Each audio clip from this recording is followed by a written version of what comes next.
Here we go. A simple exponential equation. This is the equation and our target is to find the value of x. This is very simple. Let's go through it together. We are going to apply the law of indices to this term and this term on the left hand side. This is 3 raised to the power of x plus 1.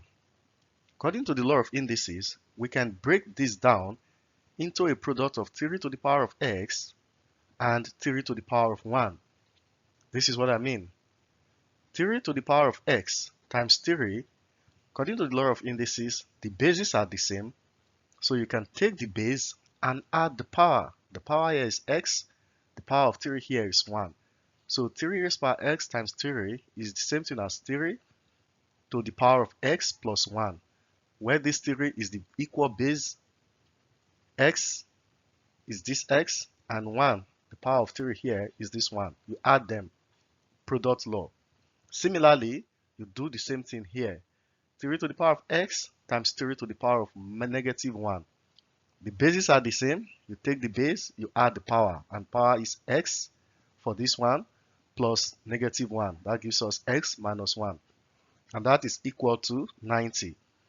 Looking at the left hand side, you can see that 3 to the power of x is common to both sides of the expression. So we can factor it out. If we do that, we have 3 to the power of x into what will be left here is 3 plus, if you factor out 3 to the power of x here, we'll be left with 3 to the power of negative 1. And everything is equal to 90. Let's resolve what is in the bracket.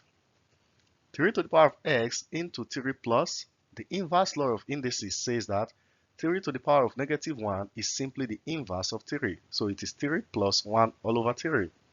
1 over 3 is the same thing as 3 raised to power negative 1.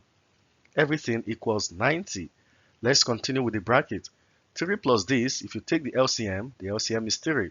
3 into the 1 at the denominator, 3 divided by 1 at the denominator here is 3. 3 times 3 is 9, plus 3 divided by 3 is 1 times 1 is 1. 9 plus 1 is 10, so this reduces to 10 over 3. So 3 to the power of x is still multiplying everything here and is equal to 90. To obtain x, we want to isolate 3 to the power of x. To isolate 3 to the power of x, we're going to divide both sides of the equation by 10 divided by 3. So that 10 divided by 3 will knock off this one here and we'll be left with 3 to the power of x equals 90 divided by 10 to the power of 3.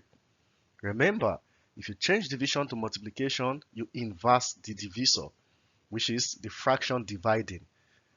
So that 3 to the power of x will be equal to 90 times 3 all over 10. Simply invert this fraction when this is changed to multiplication. Now, 90 divided by 10 is 9. 9 times 3 is 27. So 3 to the power of x equals 27. Of course, we can express 27 to the base of 3 by raising 3 to the power of 3. So that 3 to the power of x will be equals to 3 to the power of 3, because 3 times 3 times 3 in 3 places gives 27. Now the bases are the same on the left hand side and on the right hand side. They have equal bases, which means we are free to equate the power. And just by equating the power, you find out that x equals 3. And that is the answer to this question. It is very simple and straightforward. I believe you understood it. If you did, I have another simple one for you. Find the value of x in the equation below. X to the power of x equals 2 to the power of 24. Please put your answer in the comment section. Endeavor to like our videos. Please share our videos with others. If you keep liking, sharing our videos, and commenting, you encourage us to make interesting content and more people see our video. Thank you for watching. A link to our YouTube channel is in the comment section of this video. Please endeavor to subscribe to our YouTube channel and hope to see you in our next video.